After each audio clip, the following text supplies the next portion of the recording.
There is a place in your home that's already influencing your future. Not through luck, not through fate, but through unseen energy. And when you place just 3 cloves in that exact spot, something begins to shift. Quietly, invisibly, but powerfully. In the Shaolin tradition, nothing is random. Every step, every breath, every gesture has weight, meaning. And the masters knew the physical world mirrors your inner world. That's why monks swept the same stone path every morning.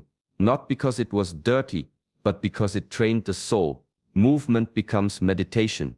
Placement becomes intention. Now, let's be clear. Cloves aren't magical. They won't make money fall from the sky. But when placed with awareness, they become a tool, a key to unlock a deeper force already within you. In this video, you'll learn why this tiny act, placing 3 cloves in a specific location, can become a spiritual trigger, a declaration to the universe that you're ready. Not just for wealth, but for alignment, discipline, and energetic clarity. We'll explore ancient symbolism behind cloves, why the number 3 is sacred in Shaolin teachings, and how space, silence, and intention are the real forces behind transformation. Most people think wealth begins with action, but true masters know it begins with stillness, with the energy you carry when no one is watching. That's what we're unlocking today. So stay with me until the end, because this isn't about superstition, it's about subtle mastery. What you'll discover may change how you see every object, every room, every moment. This is Shaolin Soulfire. If you walk with us on this path, subscribe and return to your center. The journey begins now. Some things in life speak louder in silence. A single clove, dry and small, carries a memory older than most languages. It carries fire. Not the kind that burns buildings, but the kind that clears space. The kind that awakens the unseen. Clove has been used for centuries. Not just in kitchens, but in temples. In Taoist medicine, it was more than a herb. It was heat, breath, movement. In Buddhist rituals, it purified rooms before meditation. The scent wasn't just pleasant, it shifted energy. It stirred the stagnant. It opened blocked channels.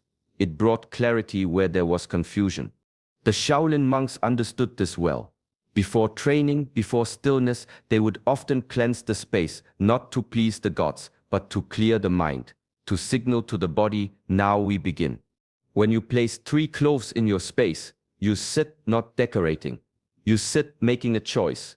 You sit speaking, without words, to the hidden energies around you and within you. You sit saying, I am ready to release what no longer serves. I am ready to stop carrying the past. Clove cuts through what's heavy. Mental fog, emotional noise, that dull feeling when your life feels paused, but you don't know why. You may not see it, but your environment reflects your state. Dust in the room, clutter on the table. They mirror clutter in the soul. 3 cloves, one for the body, one for the heart, one for the mind. Each placed with care, each saying clear the fog, burn through the noise, open the channel. There is no magic in the object, only in the intention, only in the presence you bring to it. And when your presence is pure, everything around you begins to shift. Even the air knows. In Shaolin, nothing is chosen by accident. Not the step, not the breath, not even the number. 3 is not just a number.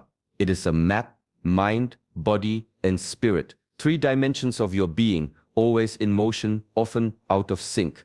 When they move together, life flows. When they clash, nothing moves. Not health, not peace, not wealth. Placing 3 cloves is not a superstition. It's a symbol.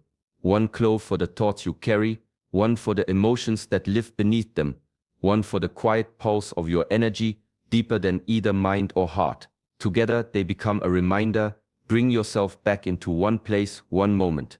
Most people chase wealth in fragments. The mind wants more. The body is tired. The spirit is forgotten. So even when success comes, it feels hollow, or it slips through the hands like sand. The monks trained to prevent this division. Every movement of the body trained the mind.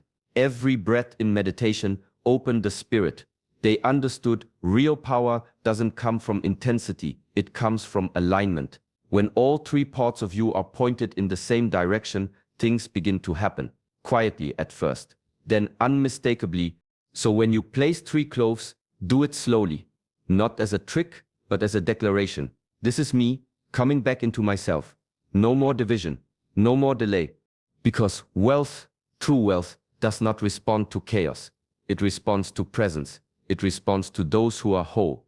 In a world that pulls you apart, this small act becomes a quiet return, a gathering of your energy, a silent, steady yes to becoming the kind of person life wants to reward. There is no such thing as an ordinary place, only an ordinary state of mind. In the Shaolin tradition, the sacred isn't found in temples alone. It's found in how you walk, how you sit, where you place your focus.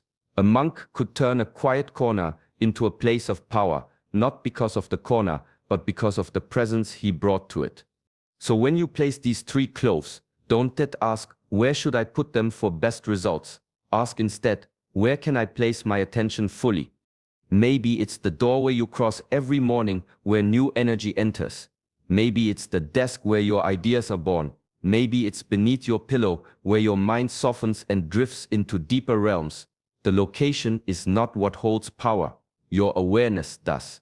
Where attention goes, energy flows. And energy doesn't lie. If you place the cloves with half a mind, rushed, distracted, they carry nothing. But if you pause, breathe, and place them with care, even the smallest space becomes activated. It begins to respond. This is the hidden teaching. The universe mirrors you. It doesn't reward careless rituals, it rewards presence. A small, simple act, done with full intention, can shift more than hours of unfocused effort. That's why Shaolin monks sweep the same floor every day, not to remove dust, but to sharpen presence, to turn a chore into a ritual, a space into a center, a moment into a gateway. Choose your spot. Stand still. Let your awareness fill the space. Then place the cloves, not to manipulate life, but to signal your readiness for it.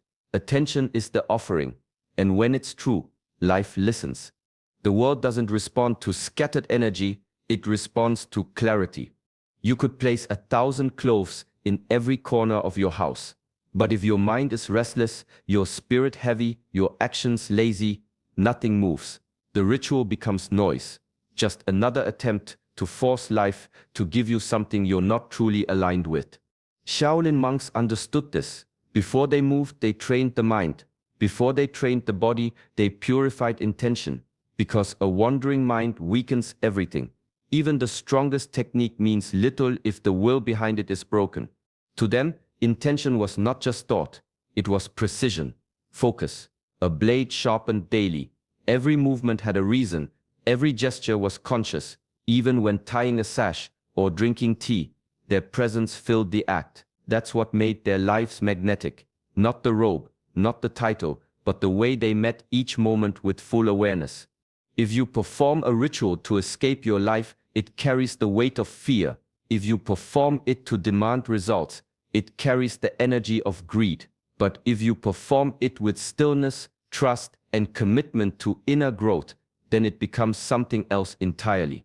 It becomes a signal to the universe. I'm not here to beg. I'm here to embody. This is the path of discipline. Not discipline as force, but as refinement. You remove what's unnecessary. You cut through the noise. You stand in one place with one thought, and you hold it, not with strain, but with quiet power. The ritual begins to work when you begin to work. Not harder, not faster, but deeper, with intention sharp enough to be felt by the unseen, because that's what changes your life, not the cloves, but the clarity you place behind them. Wealth is often misunderstood. People chase coins, chase numbers, chase things, but true wealth isn't something you store, it's something you radiate. It's in the way your mind stays calm under pressure, in the way your body wakes with energy instead of heaviness, in the way opportunities seem to find you, not by luck, but by resonance.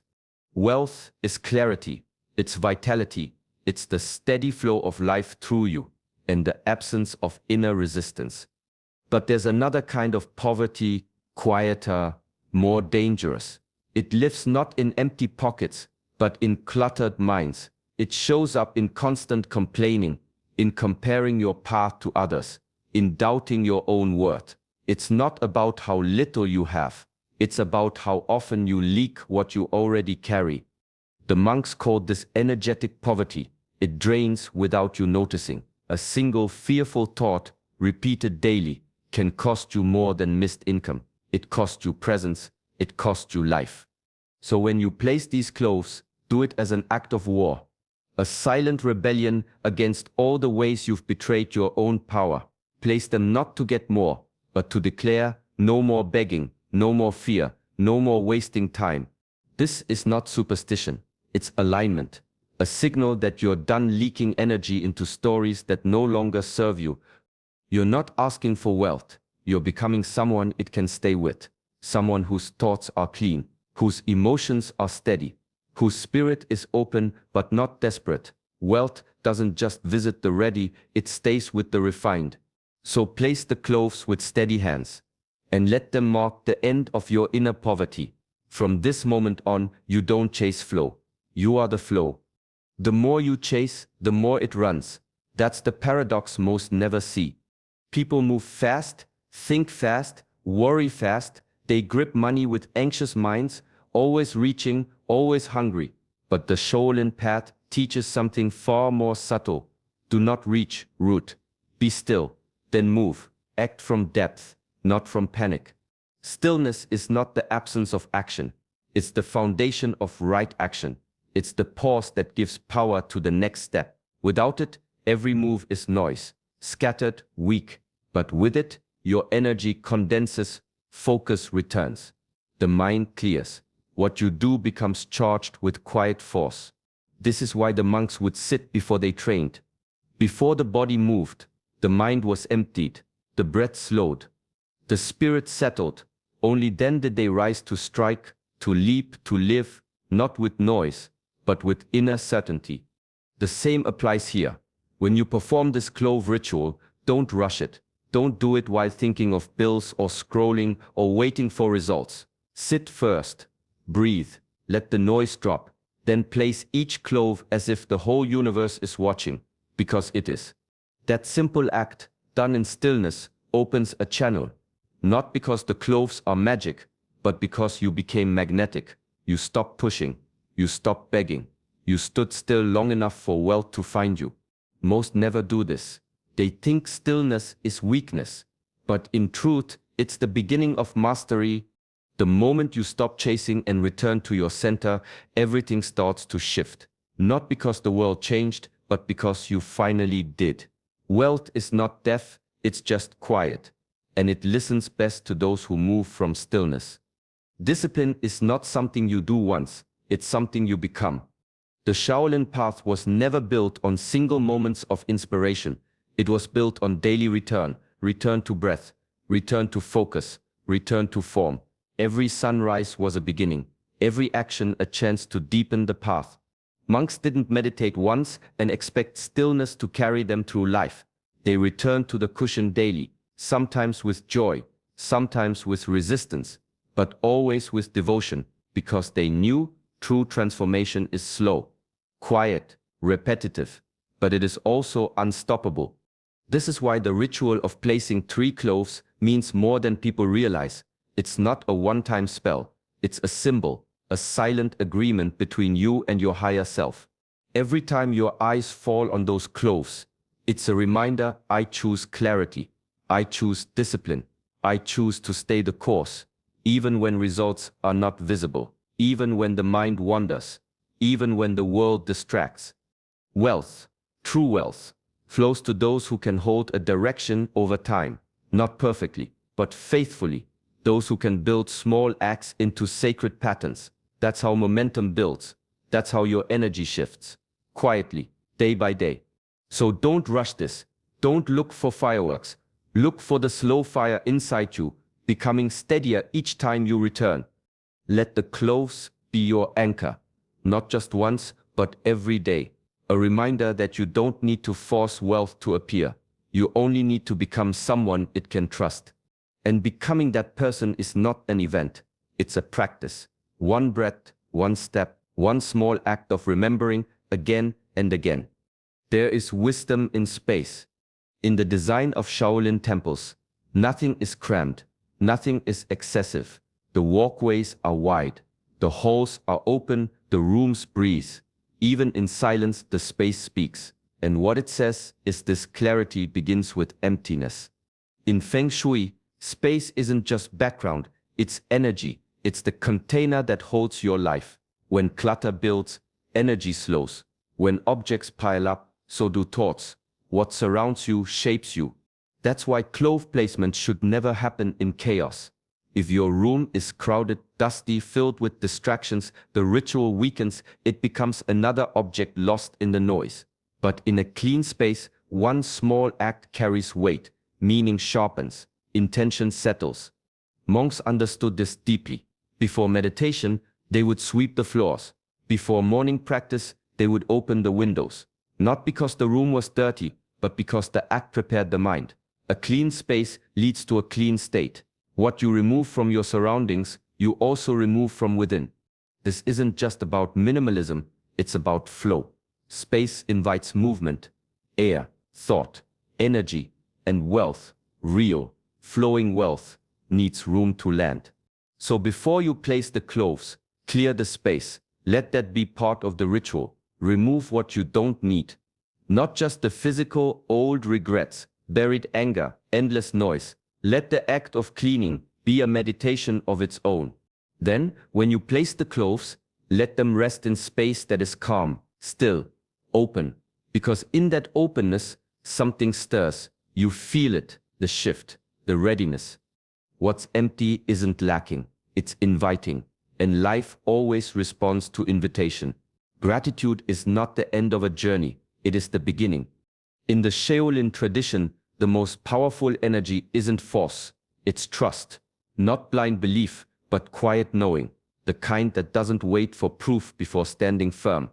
When a monk bows, he does not bow to ask. He bows to acknowledge what is already in motion, the breath that fills his lungs, the ground that holds his steps, the silence that listens before he speaks. This is gratitude not as a reaction, but as alignment. So when you place the cloves, take a moment. Don't rush to hope. Don't beg. Just sit. Let the mind soften. Let the body be still. And give thanks for the help already on its way. For the unseen hands already shifting your path. Not because you have the outcome in your hand, but because you've already chosen the energy of receiving.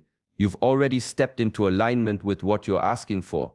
Most people wait to feel grateful. They wait until life proves itself. But the wise don't wait. They give thanks as a signal, as a declaration, as a way of saying, I trust the process even when I can't see its shape. This kind of gratitude sharpens your energy. It opens the door without forcing it. It tells life, I'm not here to chase. I'm here to receive with readiness, not demand. Let this be your closing breath after the ritual. A simple thanks, not spoken loudly, but felt deeply. It doesn't need words, just presence. Because the moment you say thank you, not for what's gone, but for what's coming, you step out of fear, you step into flow. And flow is where wealth already lives. We've journeyed through more than a ritual today. We've touched the deeper current beneath it, the training of the mind, the refinement of intention, the quiet power of presence. 3 cloves may seem simple, but simplicity when charged with awareness becomes sacred. What matters is not the object but the energy you bring to it, the clarity, the stillness, the silent discipline behind the act. This teaching isn't about believing in magic, it's about becoming magnetic, through consistency, through care, through daily alignment. Because wealth, true wealth, doesn't just arrive. It recognizes who's ready, who's rooted, who's not chasing, but listening. So take this ritual into your life, not as a superstition, but as a reminder. Each time you place those cloves, let it remind you to clear your space, to sharpen your thoughts, to walk with calm, and to return to your center again and again. And in doing so, let life respond to the person you are becoming. If this spoke to something deep in you, give the video a like, share it with someone on the same path, and subscribe to Shaolin Soulfire where we return together to ancient wisdom that still whispers truth in a noisy world. Walk gently, stay present, and may your path be steady and full.